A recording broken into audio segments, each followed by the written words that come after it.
তোমার কলিজার বন্ধুরা কেমন আছো তোমরা? তোমাদের মাঝে আজকে নতুন আরেকটি ঘটনা নিয়ে আসলাম। ঘটনা তোমাদের হাতের কাজ করতে ইচ্ছা হবে তাড়াতাড়ি কানে হেডফোন নিয়ে বসে যাও আমার গল্পটি শোনার জন্য, কারণ রাতের কাজ করবে কিন্তু তোমরা 100% শিওর। আর আমার গিটার মাঝখানে আমি আমার ইমু নাম্বার দিয়ে ইমু নাম্বার কানেক্ট করে আমার সাথে যোগাযোগ করতে পারবে, তার জন্য কিন্তু পুরো ভিডিওটি দেখতে হবে। দাদার বিয়ের এখন সবে 2 মাস হয়েছে। 1 মাস আগে দাদা চাকরি নিয়ে বাইরে গেছে। দাদা বাইরে যাবার পর থেকেই বৌদি আমাকে রোজ একটা করে বট মোমবাতি আনতে বলে, বিকেল হলেই সে সেই মোমবাতিটা নিয়ে ঘরে চলে যেত। কিন্তু ও সেই মোমবাতিগুলো নিয়ে কি করত এটা জানার জন্য আমি একদিন তার ঘরে লুকিয়ে লুকিয়েছিলাম। কিছুক্ষণ পর বৌদি ঘরে ঢোকে আর দরজা বন্ধ করে। হ্যালো বন্ধুরা, কেমন আছেন সবাই? আশা করি সবাই ভালো আছেন। আমিও ভালো আছি। তোমাদের ভালোবাসায় বন্ধুরা, আজকে আমি তোমাদের জন্য নিয়ে আসলাম আরও একটি নতুন গল্প। নতুন সব রোমান্টিক গল্প শুনতে আমার চ্যানেলটি সাবস্ক্রাইব করে আমার সঙ্গেই থাকুন। আমি আজকাল বৌদিকে এড়িয়ে চলি, কারণ আমি চাই না বৌদি আমাকে আবার সেই কাজটা করতে বলুক যেটা আমি করতে চাই না। তাই জন্য দূরে থাকতাম, লুকিয়ে লুকিয়ে বাড়ি থেকে বের হতাম যাতে বৌদি বুঝতে না পারে আমি বাইরে যাচ্ছি। কিন্তু আজ ও আমাকে দেখে ফেল আর সঙ্গে একটা কাজ দিয়ে দিল, যে কাজটা আমি একেবারে করতে চাই না। আমি পাড়ার মুদির দোকানে যাচ্ছিলাম। বৌদি আমাকে একটা জিনিস আনতে বলে, যেটা আমি আনতে চাই না, কারণ এখন দোকানদাররাও সেটা নিয়ে মজা করতে শুরু করেছিল। কিন্তু বৌদিকে না বলে কি করে? মায়েরও হুকুম ছিল যে দাদা বাড়িতে নেই, তাই বৌদির কিছু দরকার হলে সেটা তোকেই এনে দিতে হবে। তাই আমাকে বৌদির সব কথা শুনতে হয়। আজ আমি আবার দোকানের বাইরে দাঁড়িয়েছিলাম আর দোকান খোলার জন্য অপেক্ষা করছিলাম। যখন দোকানদার দোকান খুল, আমি গিয়ে বললাম, এই নিন টাকা আর আমাকে একটা বড় মোমবাতি দিন, সবথেকে মোটাটা দেবেন। দোকানদার হাসতে হাসতে বলে, রোজ এতগুলো মোমবাতি নিয়ে কি করেন? আপনারা তো ভালো পরিবারের লোক, তোমার দাদা বাইরে গেছে চাকরি নিয়ে, তোমরা ইনভার্টার কেন লাগাও না? আজকালকার দিনেও কি লাইট চলে গেলে মোমবাতি জ্বালিয়ে কাজ কর? আজ আমার একটু রাগ হলো। আমি বললাম, আমার জিনিসটা তাড়াতাড়ি দিয়ে দিন, আমার অন্য কাজ আছে। আসলে আমি বলতে চাইছিলাম যে দাদা, আপনি নিজের চরকায় তেল দিন, আপনার কাজ হলো জিনিস বিক্রি করা, আপনি সেটাই করুন। আমি ওই মোমবাতিটা নিয়ে বাড়ি এলাম। বৌদি অপেক্ষা করছিল। আমার বৌদি খুব সুন্দরী ছিল, ফর্সা হবার সাথে সাথে দেখতেও খুব ভালো ছিল। সবাই ভাবত মেয়েটা এত সুন্দরী কি করে হলো? এত সুন্দর তো সিনেমার হিরোইনরাও হয় না। বৌদি এই সৌন্দর্য দেখেই মা ওকে পছন্দ করে দাদার বুক এনেছে। ছিল বিয়ের আপনি সেটাই করুন। আমি ওই মোমবাতিটা নিয়ে বাড়ি এলাম। বৌদি অপেক্ষা করছিল। আমার বৌদি খুব সুন্দরী ছিল, ফর্সা হবার সাথে সাথে দেখতেও খুব ভালো ছিল। সবাই ভাবত মেয়েটা এত সুন্দরী কি করে হলো? এত সুন্দর তো সিনেমার হিরোইনরাও হয় না। বৌদি এই সৌন্দর্য দেখেই মা ওকে পছন্দ করে দাদার বুক করে এনেছিল।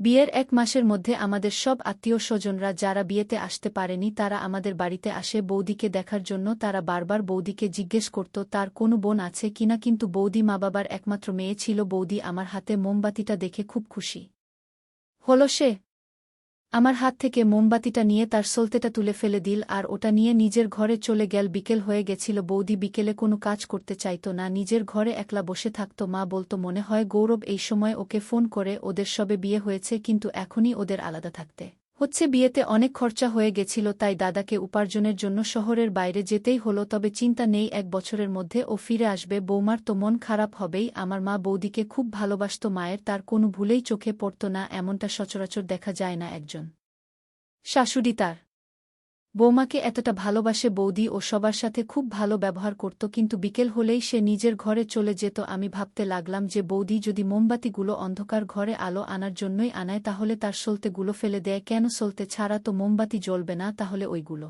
আনিয়ে কি লাভ? আমার মাথায় কিছু ঢুকছিল না। এইদিকে দোকানদারটাও আমাকে ব্যঙ্গ করছে। আমি ভাবলাম এবারে অন্য দোকান থেকে আনব, কিন্তু অন্য দোকানগুলো অনেকটা দূরে ছিল, যেতে আসতে আমার অনেকটা সময় নষ্ট হতো, আর গরমের মধ্যে এত ঘোরা সম্ভব ছিল না, তাই ওই দোকান থেকেই কিনতে হতো। কিন্তু মোমবাতিগুলো আজকাল সস্তায় পাওয়া যেত না। বৌদির কাছে টাকা চাইতে লজ্জা লাগত, তাই নিজের কাছে যা টাকা ছিল সেটাই খরচা করতাম। আমার ব্যাপারটা একদম ভালো লাগছিল না। মা বলত, যদি ওকে টাকা দিয়ে জিনিস আনাতে হয় তাহলে ও তোকে বলবে কেন? ও তো ওর ভাইকেও বলতে পারে। তাই আমি আপত্তি করতাম না। কিন্তু এসব হচ্ছেটা কি? মোমবাতি তো লোকে লাইটের জন্যই ব্যবহার করে, বৌদিও নিশ্চয়ই তাই করত। আমার এটা করতে বিরক্ত লাগত। আমার টাকাও শেষ হয়ে যাচ্ছিল আর কিছুই বুঝতে পারছিলাম না। এর মধ্যে দীপাবলি চলে এলো, সেটাও কেটে গেল। আমি একটা সমাধান বার করলাম। আমি কিছু টাকা অ্যাডভান্স দিয়ে একটা ইনভার্টার কিনে নিলাম আর বাড়িতে লাগিয়ে ফেললাম। আমার বিশ্বাস ছিল এরপর বৌদি আর আমাকে মোমবাতি আনতে বলবে না, কারণ বাড়িতে ইনভার্টার চলে এসেছে। বাড়ির লোকেরা খুব খুশি ছিল। মা বলল, তুই একদম তোর দাদার মতন হয়েছিস, নিজের টাকায় বাড়ির জিনিস কিনে অনলি। তোর দাদাও তোর মতন পরিবারের কথা আগে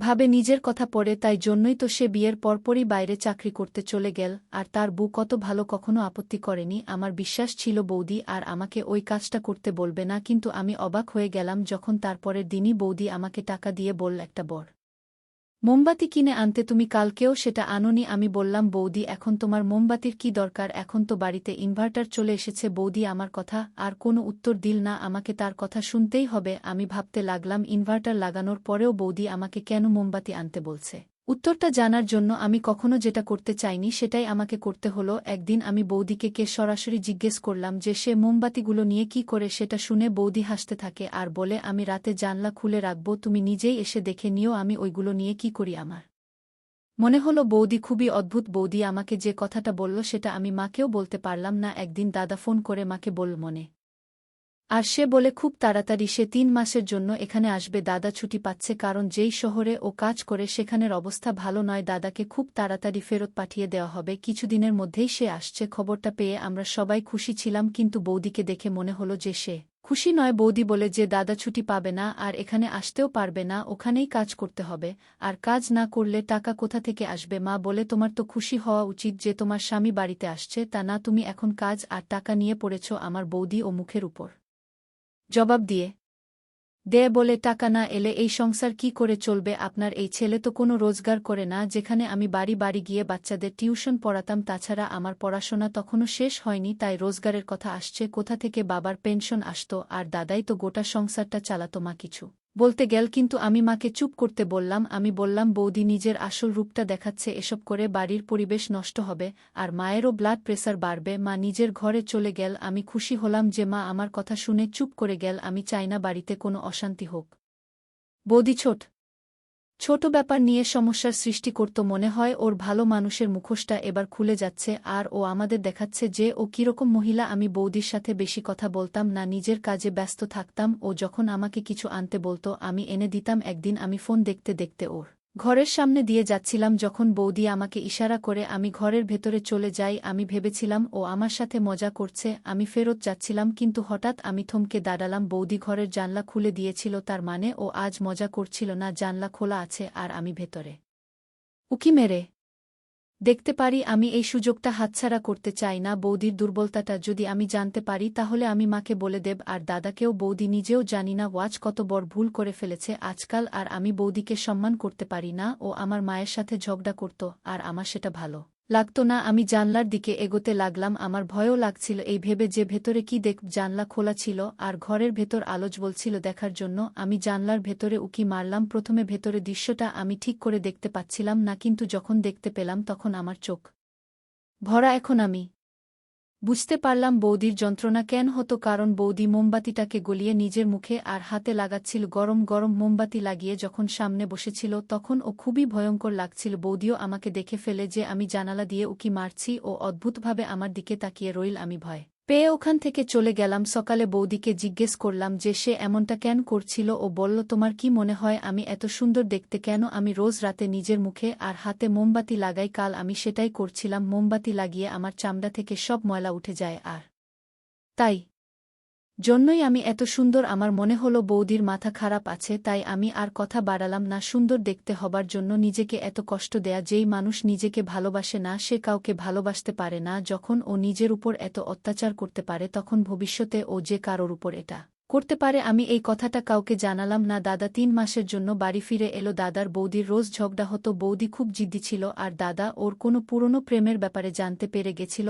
আজকাল বৌদি খুব ঝগড়া করত। আগে তো আমরা শুধু আওয়াজ শুনতাম, কিন্তু এখন ওদের ঝগড়া ঘরের বাইরে বেরিয়ে এলো। দাদা বলতে লাগলো যে আমি এই মেয়ের সাথে থাকতে পারবো না, এই মহিলা পাগল আছে, ওর মাথা খারাপ আছে। ব্যাপারটা ডিভোর্স অবধি চলে গেল। আমরা অনেক চেষ্টা করলাম যাতে দাদার সংসারটা না ভাঙ্গে। আমরা দাদাকে অনেক বোঝাই আর বাবাও অনেক বোঝায়, কিন্তু বৌদি হঠাৎ করে তার বাপের বাড়ি চলে যায় আর ফেরত আসতে চায় না। কিছুদিন পর ওর তরফ থেকে কোর্টের অর্ডার চলে আসে। ও আমার দাদার থেকে ডিভোর্স চায়। দাদাও রেগে বলে যে আমি তো আগে থেকেই ওকে রাখতে চাইনি, তোমাদের জন্যই ওকে সহযোগ্য করছিলাম। আমি জানি না বৌদি এরকম কেন ছিল। ও কি চাইতো? ও নিজের উপর খুব অহংকার ছিল। আমার মা ও খুব রেগে গেছিল, কারণ ব্যাপারটা